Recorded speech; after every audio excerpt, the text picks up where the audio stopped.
Mas, my name is Jenny Ruiz. D'exist the word hung there, unfinished, like steam rising from the mashed potatoes between us. I remember gripping my fork tighter, waiting for him to finish the sentence. But he didn't. He just smirked and shoveled another bite into his mouth, like the conversation was already over. If you've ever sat at a family dinner that suddenly feels colder than the salad on your plate, you know the kind of silence I'm talking about, the kind that hums in your ears, the kind that tells you you don't belong anymore. It started months before that dinner, though, back when everything still looked normal from the outside. I was 31, living in a small but bright apartment in Seattle, working as a freelance interior designer. My life wasn't glamorous, but it was mine. Every morning I made coffee, opened my balcony window, and watched the ferry glide across the bay. I'd think, this is enough. My brother Daniel was the golden one. 2 years older, a marketing director, and the kind of person who always made things look easy. When people met us, they'd say, "You two must be so close." I'd smile and nod, because for most of my life we were. We grew up in a small town in Oregon, where our parents ran a bakery. Daniel was the loud one, the talker, the charmer.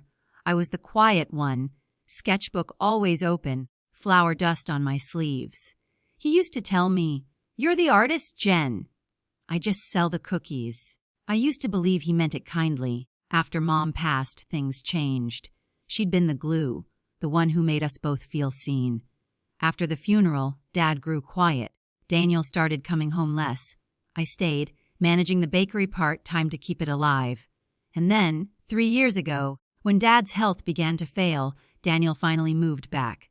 At first, I was relieved. He said he wanted to help. He had all these big plans, rebranding the bakery, hiring staff, expanding online orders. He talked like a CEO in a meeting, not a son coming home. I should have known then. When someone uses words like less leverage and profit margin in the same breath as your father's name, that's not family. That's business. But I wanted to believe we were rebuilding. Him, me, and Dad. So I followed his lead. I worked long nights redesigning the bakery's interior, sketching new layouts, repainting walls with soft cream tones that reminded me of Mom's Sunday frosting. Daniel handled the paperwork. At least, that's what I thought. The day he had Dad sign over the business rights. He told me it was just a management update for taxes. Dad trusted him. I trusted him. And for a while, everything seemed fine. Until Dad passed last summer and the lawyer's letter came. That's when I learned the bakery, our bakery, now legally belonged to Daniel. Every wall I painted, every recipe Mom taught me, gone, with one signature. I didn't yell when I found out. I just stood in the empty kitchen, listening to the sound of the fridge humming. I thought about the first time Mom let me frost a cake. How she said, "The trick is keeping your hand steady, even when your heart isn't." So that's what I did. I kept my hand steady. Daniel called that night, pretending nothing had happened. He said, "Jen, don't take it personally. You're creative, but you're not really a business person. I'll handle things from now on." I remember laughing. This quiet, broken sound that didn't feel like it came from me. And then, as if that wasn't enough, he added, "Oh, and about the reunion next month. I think it's better if you don't come. It's just immediate family this time." I said nothing for a few seconds. Just breathed. Then said, "All right. Just tell me when the reunion is." And that's when he shot back, "You're not really part of that anymore." It was the way he said it. Soft, almost kind, like he was doing me a favor. That was the moment something inside me, something small and loyal, finally snapped. I smiled, even though my throat burned. "Got it," I said, and I meant it in more ways than one. After that dinner, I stopped answering his calls, stopped walking past the bakery, stopped pretending. But I didn't move on. Not yet, because I realized something. Daniel had taken the bakery, but he hadn't taken the story. The people in town still thought we were a team. They still saw us as the the Ruiz siblings who kept their mother's dream alive. He needed that image. For investors, for press, for the illusion, and I knew exactly how to take it from him. It wouldn't be loud. It wouldn't be cruel. It would just be true. And sometimes the truth is the most painful kind of revenge. Perfect. That sentence became a scar I carried everywhere, invisible but always burning. Every time I passed by the bakery window and saw the new golden logo Daniel installed, Ruiz Artisan Sweets, Est. 1998, I felt the sting of what he'd stolen. Our mother's handwriting used to be on that sign. Now it was replaced with a font Daniel called modern. He had turned her dream into a brand. The town thought he was this visionary son, keeping family legacy alive. They didn't see the late nights I spent mopping those floors when he was off at networking dinners. They didn't hear the way he dismissed me with a half-smile whenever I questioned something. "Jen, you're too sentimental," he'd say. "You can't run a business on feelings." But that bakery wasn't built on business. It was built on love, flour under nails, laughter at 2 a.m. when cakes collapsed, and Mom humming old Spanish songs while kneading dough. Daniel didn't just take ownership, he erased the soul of it. After Dad's funeral, the bakery became a stage for his performance. He invited local reporters, donated cupcakes to charity events, started posting polished behind the scenes videos. I'd scroll through them late at night, watching my family's legacy turned into content. Sometimes I'd click, like, just to see if he noticed. He never did. One day, a woman named Claire messaged me on Instagram. She said she'd just been hired as Daniel's operations assistant. She sounded sweet, young, eager, kind. We met for coffee at this quiet cafe overlooking the water. She told me, "Your brother talks about you all the time. He says you're focusing on design projects now." That was his version of the truth. Neat, edited, good for public image. Then, she leaned closer. "He's been planning a big feature story for the local magazine. They're doing a family legacy edition. He said his sister might make a small cameo if she's lucky. Ave cameo. In the story I helped write with my own hands." I smiled through it, nodded, but my stomach turned. When Claire left, I sat there long after the coffee went cold. The fairy lights flickered across the bay, and I thought, he's rewriting us. That's when I started collecting everything he'd tried to erase. Photos of Mom baking, the old sign with her handwriting, receipts with my name, emails where he'd written, "Don't worry, Jen, Dad's just signing some updates." It wasn't about revenge yet. Not then. It was about remembering. A few weeks later, I went to visit the bakery. The smell of cinnamon and sugar hit me before I even stepped inside. For a second, it felt like home again. Then I saw Daniel standing behind the counter, shaking hands with a journalist. When his eyes met mine, there was this flicker, surprise, then control. He was good at switching masks fast. "Jenny!" he said, too loud, too cheerful. "Didn't expect to see you here.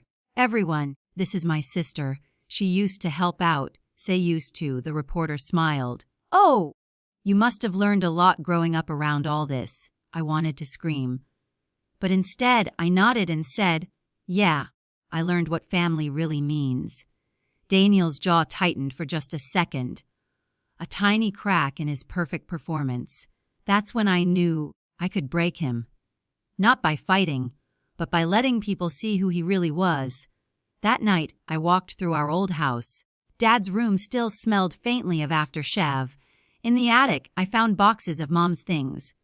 Her recipe cards, her journals, her original sketches for the bakery logo. On the back of one card, she'd written in her looping handwriting, "For Jenny, because you see beauty where others see work." I sat there on the floor and cried, not the quiet, movie kind of crying, the real kind, the kind that comes from loss and realization hitting at once. When I wiped my face, my hands were shaking, not from sadness this time, from resolve. Daniel could keep the bakery, but I would take the truth, and I would tell it my way. I started by reaching out to the same local reporter who'd been interviewing him. Her name was Sophie, someone I'd met years ago when she covered Mom's anniversary event. She remembered me. When I asked if we could meet, she said yes. We met at a diner off Main Street, the same one Daniel and I used to stop at for hot chocolate as kids. Sophie listened quietly while I told her everything. How Daniel manipulated Dad, how he cut me out, how the bakery's family story was just a polished lie. When I finished, she said one thing that stayed with me. Jenny, stories like yours matter more than brands ever will. That night, I couldn't sleep. I kept replaying the dinner conversation in my head. His voice saying, "You're not really part of that anymore." And I realized he was right, but not the way he thought. I wasn't part of his version anymore. I was rewriting mine. The next morning, I emailed Sophie every file, every message, every scan of Mom's notes. She said she'd fact-check everything, verify all signatures, and run the story as long as it held up. It did. I didn't want to ruin him. I just wanted the truth to live somewhere he couldn't edit. A week later, I walked past the bakery again. Through the window, I saw Daniel on his phone, pacing. The first line of the magazine article had already gone live. Tor, behind Ruiz Artisan Sweets lies a forgotten sister. The true artist of the family legacy. His head dropped into his hands. I should have felt joy, but what I felt was quieter, something closer to peace. Still, this was just the beginning, because Daniel wasn't done pretending, and neither was I. After the article dropped, the phone calls started. First from old family friends, then from reporters, and finally from Daniel. He left 3 voicemails in one day.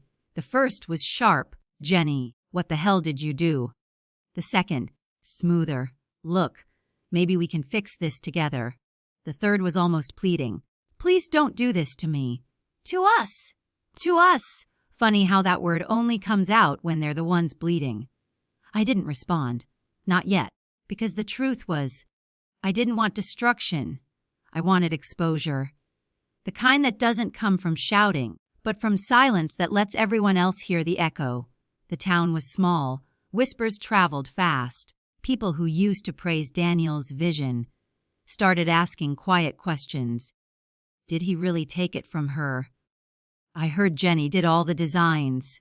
I wonder if their mom ever knew. And in a place like ours, reputation is currency. Daniel's balance was running low. But I also knew my brother. He'd never go down without a performance. So when I got the invitation to the bakery's legacy celebration night, I wasn't surprised.